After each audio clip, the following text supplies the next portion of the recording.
back, and we're starting off this morning having a conversation with the Commissioner of Police, Chester Williams, talking about crime. Good morning and welcome. Good morning, Marlene, and good morning to your viewers across the length and breadth of this beautiful jewel of ours. Well, I appreciate that you have the time this morning for this sit down. I know yesterday started a bit more hectic than today. Yeah. And I want to start off by getting your perspective. Very often when we talk about crime, we're just reporting monthly statistics on murders and shootings and robberies. But if you look at the bigger picture, what would you say, how serious is the issue of crime for you at this time? Well, as the chief law enforcement officer in the country, crime must be an issue for me. Yeah. And there are different levels of crimes, and crime is becoming more and more complex. But be it as it may, it is our duty to find ways and means as to how we can address the crime issue. However, it must be done in collaboration with other agencies as well as the citizens at large, because the citizenry also have a huge role to play when it comes to the issue of fighting crime. And I must say that I am very pleased with the level of support that we have been getting from the public. Yes, I would admit that if we can get greater support, it will help. But the public, for the most part, have been there providing us with timely information and information that would lead us to foil incidents from occurring. And these are the things that we welcome. I also want to say that we are happy to have the support of Ms. Wesley from CYDP and her organization. They have been very instrumental with us in terms of doing mediations and interventions with the different gang groups, and as well as to see how they can put in place proactive measures to avoid any spillover where these gang violence are concerned. I don't forget my two good friends, Brother Nra and Ms. Finnegan, who you would know have done a lot with me in terms of looking at the different gang issues on Southside Belize City. And that collaboration will continue as well, because the more people we have involved trying to make a difference, the better it will be for us. Now, Commissioner, you've been at the helm for a bit of time now, and clearly being the person who sets the agenda and outlines the strategies for the department, I want to ask, where have you put your efforts in being able to put together a real crime preventing strategy?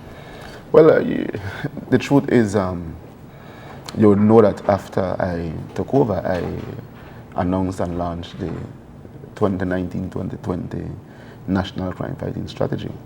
And that strategy was put together by my senior command staff. I directed them to consult with each other and to see how best we can develop the strategy.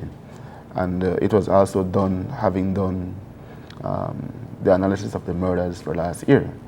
Because again, if it is that we truly want to have a serious impact on the crime rate, then we must look at what is the driving force behind the crimes.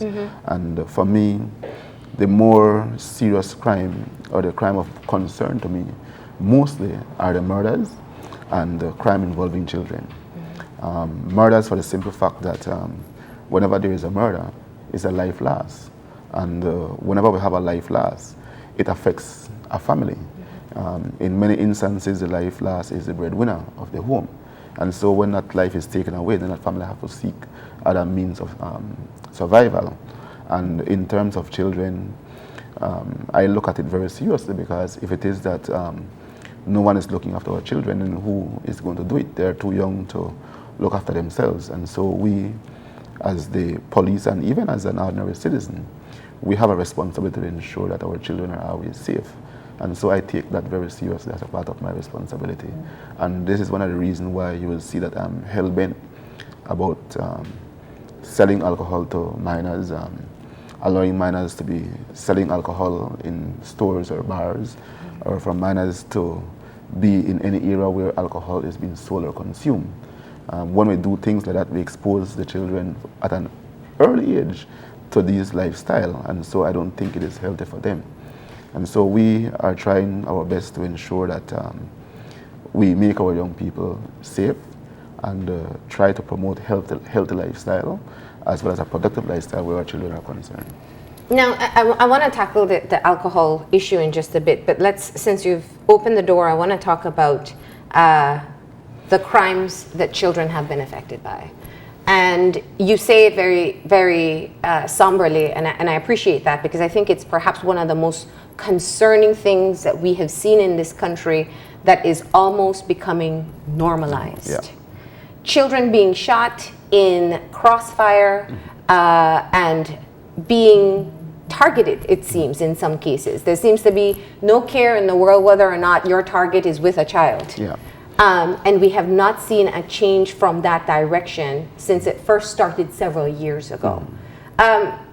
What are you doing in terms of looking at the situation from an intelligence standpoint? We talk a lot about being able to catch criminals, but what are we doing to prevent criminals? Have you enhanced your intelligence capacity at the police department? Yes, Marlene, we have done a lot in terms of intelligence. And earlier on, I have said that the public has been very helpful to us in providing timely information that allows us to foil many incidents from occurring, but these things do not get in the public domain because nothing happened. But I can tell you that on a daily basis, the police do prevent a lot of crime from occurring, many of which will involve children.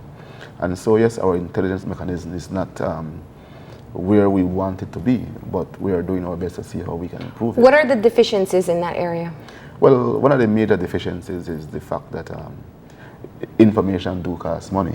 And yes, while we do get information funds, it is not sufficient to be able to What does that mean, that you have to pay people for tips? Yes, we do. And is that how it's normally done? Yeah, that's how it's normally done. Someone gives you an information, you get success, then they expect something in return for it. Sometimes you'll find people who will give information and do not request nothing, but for the most part, you'll find that people do want a tip for it, and I think that it is reasonable. And again, in terms of looking at the intelligence mechanism, intelligence has a lot to do with people, because information must come from people or from other sources, computers, cell phones, and these sort of things. Now, we do have the Interception of Communication Act, which allows us to be able to intercept communications, but again, we are still deficient in that area because we have not acquired the equipment needed to be able to do that. And I am sure that if or when we get that piece of equipment, it will help us significantly in terms of intercepting communications where crime is concerned. I know that there may be some gray area where that is concerned because people may fear that the equipment may be used for the wrong reason. And so there must be some level of accountability and assurance to the people that once the department is provided with the equipment, that some mechanism will be put in place to ensure that there is no misuse or abuse. Are you in the process of acquiring this equipment? Is that what I'm hearing? We are trying to get it, yes. It's a very expensive piece of equipment. Yeah. It runs about 1.5 million US for one. So you can just imagine. Yes, there are processes. It's not something that we can just simply say we're going to intercept Marlene's communication. We must go to the court, the Supreme Court, and make an application. And based on the application, the court will then grant the permission for us to monitor your phone line for a period of time. Yeah. If it is that we need an extension on that time, then we have to go back to the courts again for an extension of time. So that is how it basically works. But despite that, there still needs to be some other stringent measures in place to be able to ensure that the keepers of those equipments do not use it for the wrong reasons. Absolutely. Yeah. And I can see where some of the red flags would be in terms of confidentiality as well. Yeah. But so you're talking about the need for interception tools, your funds for paying informants for coming forward with information. But there's such a common saying in Belize, and people say it all the time, you can't be a snitch. And it's not just about not being seen as a snitch, it's the safety that is associated with it. Yeah. And so that's why I start off in talking in terms of intelligence, because if you're relying on informants, but informants won't feel safe, how do you balance that? Yeah, and again, if it is that you refuse to say something that you see occurring in your neighborhood, because you think that you'll be regarded or looked at as a snitch, the information that you may be fearful of passing on to the police may likely cost your own life. And so there must be some balancing act in terms of deciding whether or not you share the information or keep it to yourself. And we try to emphasize to people that it is always best to share. And I can say that when you deal with our special branch unit, or for the most part, most of our commanders are persons who can be trusted. And whenever information are passed on to them, we do our best to ensure that there's strict confidentiality. I myself, I get a lot of information every day. And the sources that I get those information from, I would never share them. Because I do understand that the risk that is associated with sharing the source of our information. But in addition to safety, we're talking about having confidence in the department. Yeah. And that's been one of the struggling areas. Yeah, I understand that, and that's the reason why I'm saying that you look at the special branch officers or the commanders, because I know that within the rank and file, you give something now, and by the snap of a finger, it's out in the public domain. Simple things like we have our police blog on which we share information, and I can tell you, if something is shared on that blog that has to do with the media or the public, let's say there is a shooting, and they would put on a blog, shooting on Raccoon Street. Within a minute, a media house have that same message. If we were to intercept contraband and we post a picture on the blog, within a minute, the media house is sharing the same photograph that we have on the blog. So it goes to show the recklessness of police officers in not caring whether or not they put people's lives at risk. And these are things that we have to guard against. But that's an internal problem that you should be addressing. Yeah. Well, we are trying our best to address it, but to be able to ascertain exactly who the information is being leaked by, it's difficult. The media house will not tell us who their sources are. And I know that each of you have your sources planted inside the police. And whenever you need that information, you get it from them. But it is a work in progress, and we have to find a way to be able to deal with these issues. I mean, I hear your point in terms of confidentiality, but when I speak of confidence, I'm not talking about confidentiality. I'm talking about lack of action by police officers. Some many times have reported police brutality cases, or even the perception of the professionalism of the force when they see them around. Those are all things that are tied directly to the confidence level I will have in risking my own life to inform you of something that may or may not happen. Yes, Marlon, while I understand that, let's say, for example, you are the victim of a police abuse, and you didn't get the outcome you expect. And tomorrow, you see a suspicious person within your neighborhood. Are you not going to tell the police of this suspicious person in your neighborhood because you did not get the result you want from a police abuse? Look at, strike the balance. We must be able to at times look at different situations differently. And not because you have been abused by one or two members of the department means that the entire department is abusive. I am sure that we have a lot of police officers, and for the most part, police are 99% good officers, good people from within the society. And we have a 1% who, like with any other organization, who will always want to do things as they please. And we have to find ways to deal with those. But my point is that if it is that you have an information that you know is critical to your own well-being, you have to cast aside whatever personal differences you may have with the department and let them know for your own safety and maybe the safety of those persons who you live with or who lives around you. So it's something that we must strike a balance. Yes, I fully understand and I agree that, and I have said it in the past, that we cannot be beating up on the public and expect the public to work with us. It's like you having a husband who is beating up on you, and when night time comes, he wants to be beside you and wants to be touching you. It doesn't go together. And the same principle applies. So I have been emphasizing to my officers that we have to respect the public, and police brutality will not be tolerated. But No matter what we do, Marlene, we'll never be able to stamp out police brutality totally. But what we can do is to ensure that whenever we have an incident of police brutality, that we take adequate measures to ensure that those officers who are responsible are brought to justice. And for the most part, to find that whenever we have these cases and we prosecute them, the same persons who are being abused come to the tribunal or go to court and say, I wish no further court action. Why do you think they do that?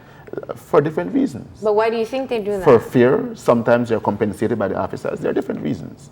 But be it as it may, if it is that you want to ensure that your grievance is heard, then you should not accept money from nobody, and you should not be fearful, because the system do have a mechanism as to how we deal with those officers. You see, and I appreciate that you clearly articulated the fear that exists, because we're not talking about me.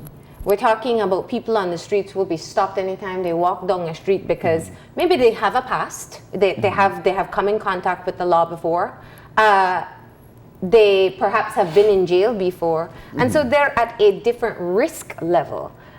So when you say that they withdraw from their case, they don't appear, the fear is real. And so it's a confidence building measure that I'm asking about. I know you have your community policing initiatives and that has been ongoing for some time, but is there a very stiff code coming out from the police department that we won't see brutality cases and help to build the confidence that is needed to mitigate crime? Marlene, I wish I could tell you that there will be no more police brutality cases. No, I'm not naive. I can't do that, right? We live in a real world, and the police officers we hire are from within the society. They're not created up in heaven and brought down on earth and say, well, these are special people. They're from among us, very own society. And so they are fallible as well. And at times, they do things deliberately. And I fully agree that we have to deal with them when that occurs. But if it is that you have been the victim of an abuse and you fail to follow through, then you cannot blame the system but yourself. Because once the system put things in motion to deal with it, and then you come and stop it, then you are the reason why it stopped, and not the system. And we have to be real. I would want to encourage people that whenever these things occur, you push it through. Just yesterday, the media asked me about a situation with a domestic abuse involving a police officer.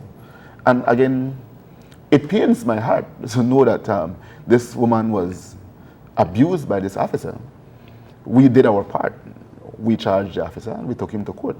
And she went right to court and said, well, she wants no further court action. What can we do? Our hands are tied. Right? And these are things that I would want to emphasize to the public, that, you know, if it is that you have been wronged by somebody, allow the justice system to take its course. Now, we have to move past this point, but I do think that we're looking at a catch-22 situation here. You want people to come forward and challenge or use the system for police brutality, but there is an issue of fear and mistrust in the department, which is also perpetuated by the cases of police brutality that we see.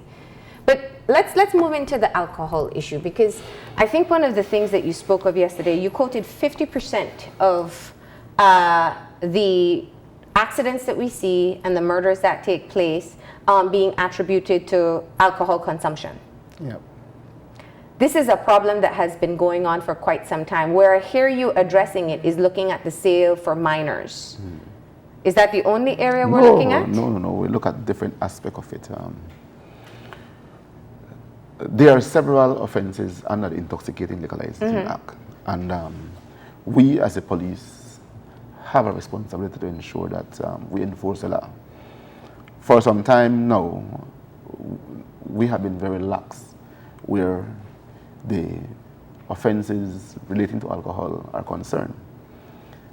And I, as the commissioner now, I see the need for us to be able to crack down on these offenses, because for the most part, they are the driving forces behind the major crimes, the murders and the traffic accidents.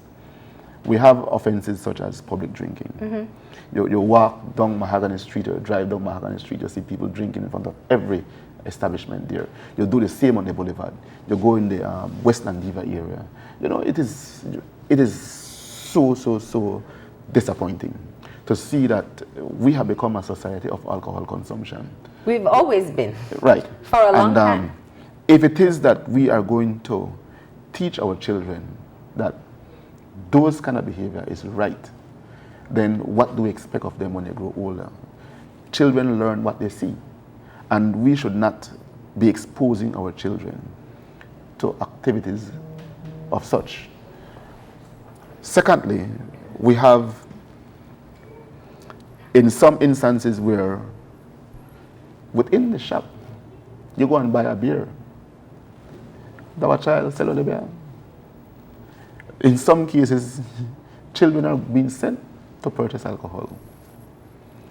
Let's look at when we have these major family events, Agric, Labsa Fest, Cashew Fest, Tilapa Fest, whatever the fest may be.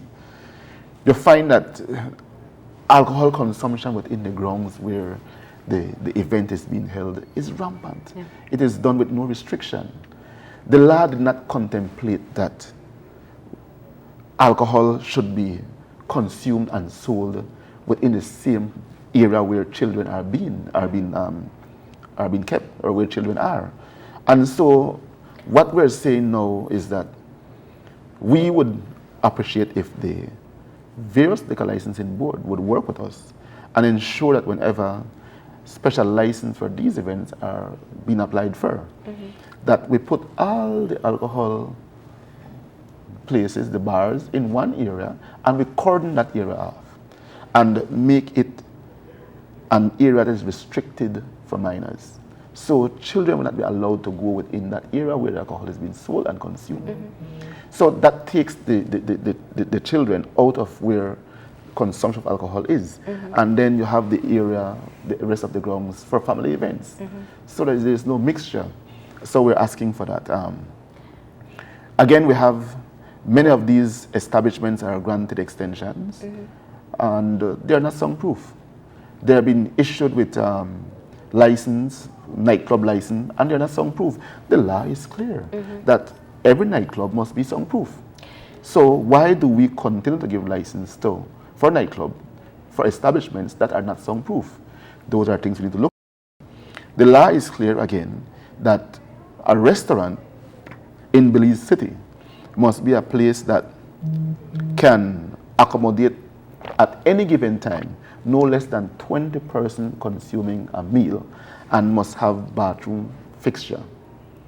When you look at some of these places that have restaurant license, not even one person can sit inside. They sell fried chicken through a window, but they have a restaurant license. They do not meet the legal requirements. Convenience store. A convenience store is a store that you can walk, take things off the shelf, and you go to the counter and pay. Again, convenience store that through a window you are being sold. So there are many categories of license that are being issued where the establishments do not meet the legal requirement by law. And so we're asking the liquor licensing board now to please work with us. Let us ensure that whenever a license is issued to an establishment, that they meet the legal requirement as outlined in the law itself.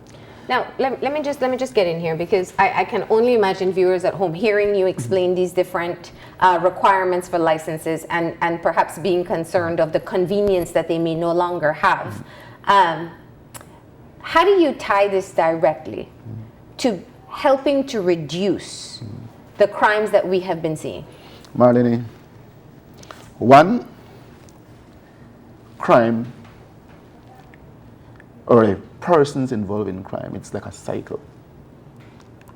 The generation we're dealing with now that are perpetrating these crimes, to some extent we have lost them. If it is that we want to make a difference, we must now begin to focus on the younger generation coming up. And in so doing, we must show them by our own action what a healthy lifestyle should look like.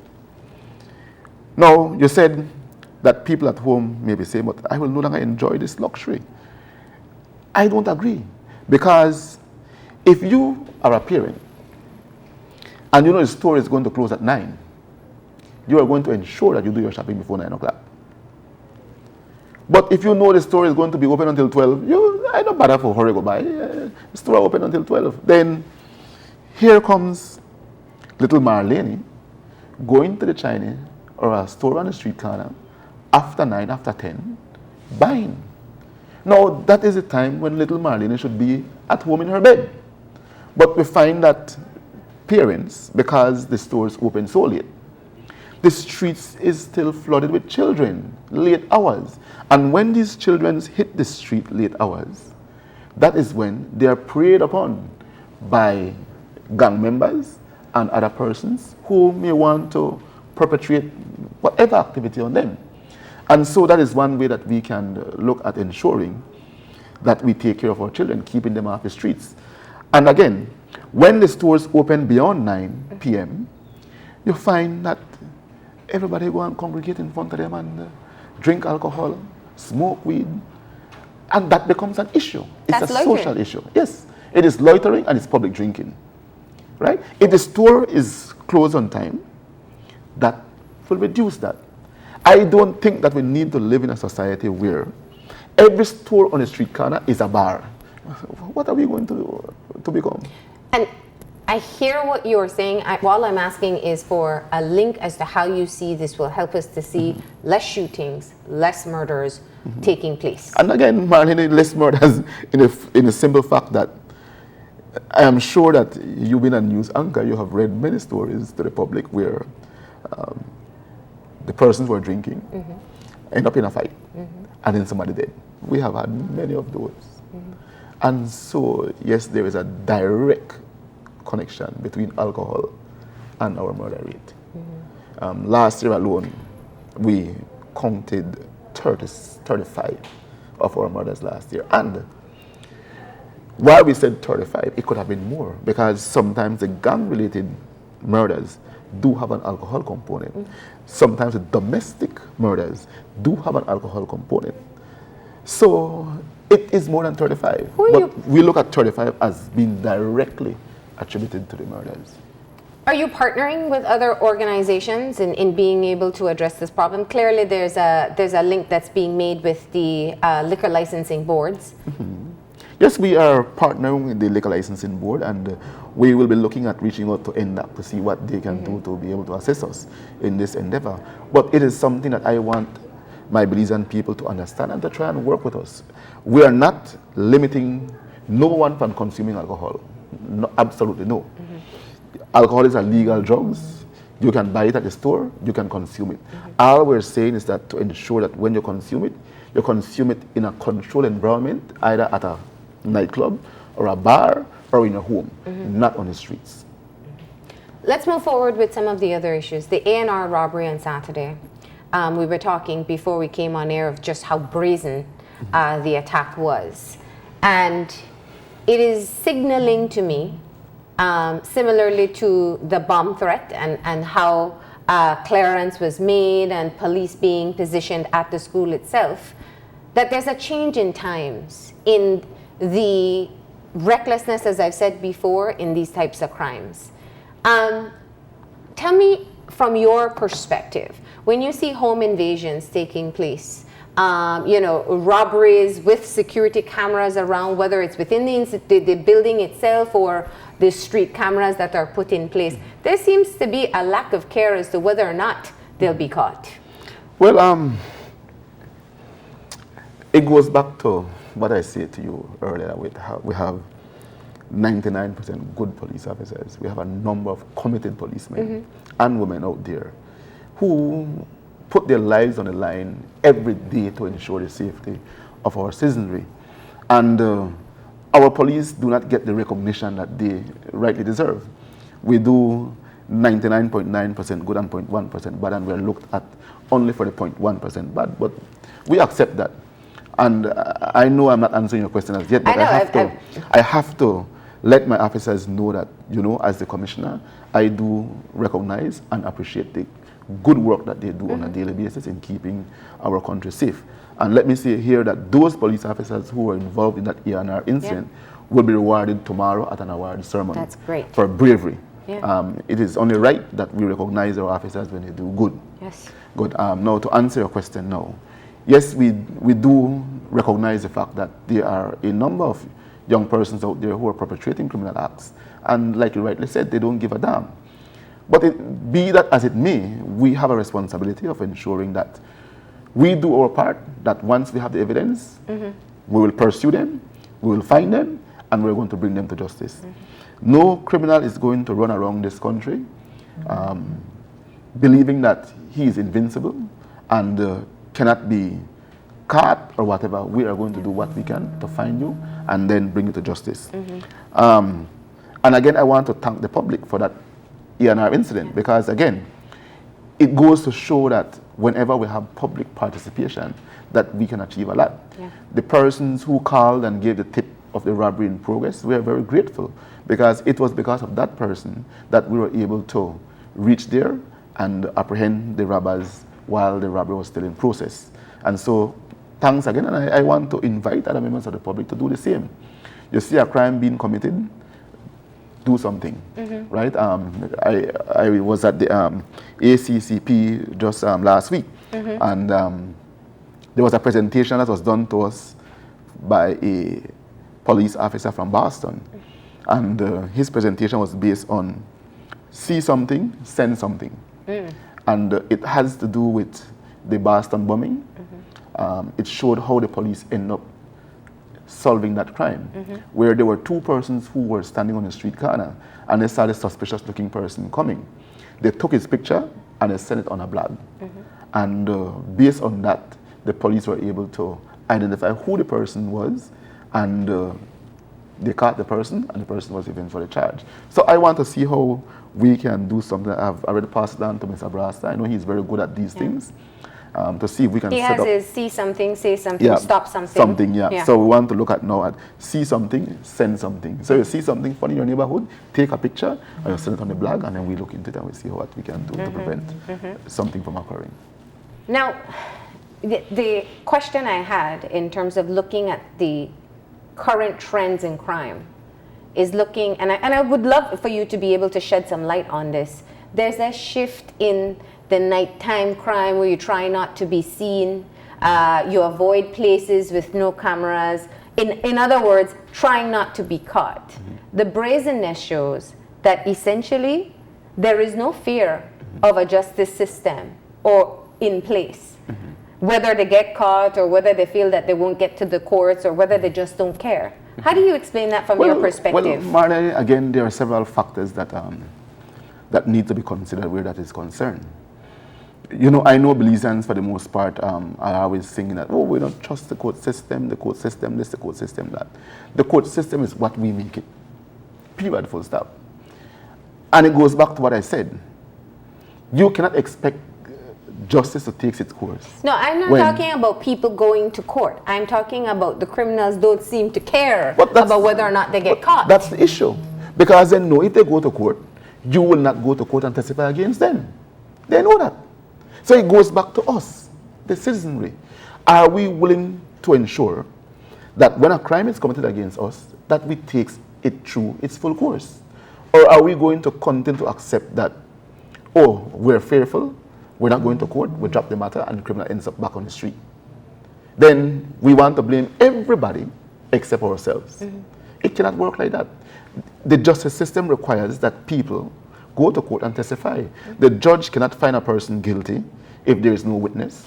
The DPP cannot successfully prosecute a matter if there is no witness. So we have to, as a society, ensure that we allow the course of justice to take its course and see where it goes from there. I feel like we're right back at our first point again in being able, there has to be a system that people have confidence in. And when you talk about appearing at court or following through with a case or following up on a police brutality matter, it all boils back down to the confidence that people have in the department. Commissioner, I won't sit here and tell you that everybody's bad cops, but the bad cops have given a pretty bad reputation to the department so far. Yes, but again... And so the confidence building measures that needs to take place and the recognition, I completely agree, that addressing crime is not a police department problem. It is a community problem. We all have to play our part. So I think that takes us back to that issue, and we've discussed that. So, looking forward, what are some of the new strategies we can expect to see in being able to restore the confidence? Like I said before, as a police department, we do not tolerate or condone police abuse. Period, full stop.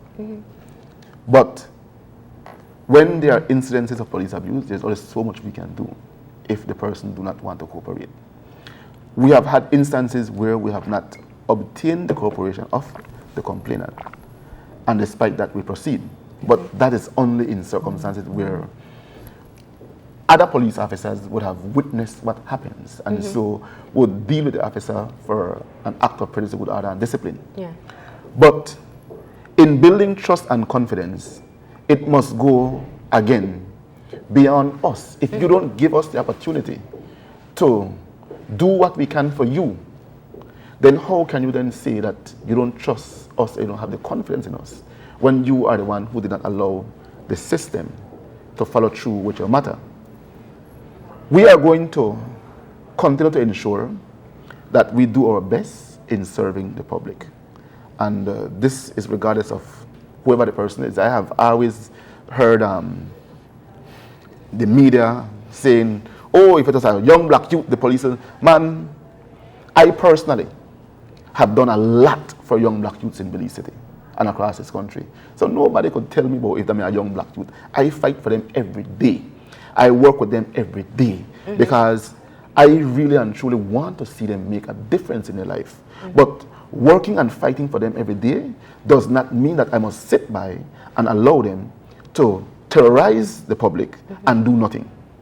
I believe that if it is that you want someone to be doing things right, that you must be able to correct them. It's just like when you have a child at home.